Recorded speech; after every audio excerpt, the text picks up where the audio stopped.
అనకాపల్లి జిల్లా చోడవరం నియోజకవర్గం రైతులు బైకాలీలు చెల్లించి రైతులను ఆదుకోండి మహాప్రభు రాష్ట్ర సిపిఎం ఆధ్వర్యంలో ఈరోజు గోవాడ షుగర్ ఫ్యాక్టరీ వద్ద ధర్నాలో పాల్గొన్న రాష్ట్ర సిపిఎం కార్యదర్శి వి శ్రీనివాసరావు, జిల్లా నాయకులు, కార్యకర్తలు, రైతులు.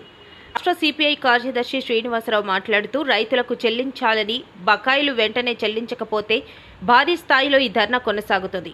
షుగర్ ఫ్యాక్టరీ ఎప్పటికప్పుడు ఆగిపోవడంతో రైతులు ఇబ్బందులు పడుతున్నారు. ఫ్యాక్టరీలో 4-5 రోజులు ఉండిపోవడంతో చెరుకు ఎండిపోతుందని రైతుల ఆవేదన. ఒక పక్క చెరుకు ఎండిపోతుంది, మరో పక్క పశువులకు ఎటువంటి సదుపాయాలు లేక ఇబ్బందులు పడుతున్న రైతులు.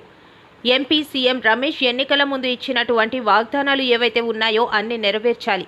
అదేవిధంగా ఫ్యాక్టరీని లాభాల బాటలో నడిపించే విధంగా చర్యలు తీసుకోవాలని, లేని ఎడల భారీ స్థాయిలో ధర్నా కొనసాగుతోంది. రాష్ట్ర సిపిఐ కార్యదర్శి వి శ్రీనివాసరావు తెలియజేశారు. అడ్వాన్స్ వీళ్ళకి ఇస్తే కొన్ని బకాయిలైనా తీర్చుకుంటారు. ప్రభుత్వం బడ్జెట్లోనూ నిధులు ఇవ్వలేదు, ప్రోత్సాహాలు ఇవ్వలేదు, షుగర్ మార్కెట్ కల్పించకుండా. ఈరోజు అంతర్జాతీయ మార్కెట్ షుగర్ డిమాండ్ బాగుంది, ఇండియా నుంచి కూడా ఎక్స్పోర్ట్లు ఎక్కువ అవుతున్నాయి. డిమాండ్ బాగున్నప్పుడు క్రషింగ్ ఎక్కువ జరగాలి, కానీ ఉన్న క్రషింగ్ తగ్గిపోతూ ఉన్నది. రైతులు వేయటానికి సిద్ధంగా ఉన్నారు, వాళ్ళకు ప్రోత్సాహం లేదు. అందువల్ల ఈ సహకారంగానే మూలన పెట్టి ఒకే ఒక ఫ్యాక్టరీని కూడా దీన్ని దుంపనాశనం చేయడానికి ఈరోజు పాలకులు కంకణం కట్టుకున్నట్టుగా అనిపిస్తుంది. ఈ అనకాపల్లి ఎంపీ గారు కేంద్రంలో బాగా పలుకుబడి ఉన్నాయన, దీన్ని కాపాడటానికి కేంద్రం దగ్గర నుంచి కూడా నిధులు తీసుకురావచ్చు.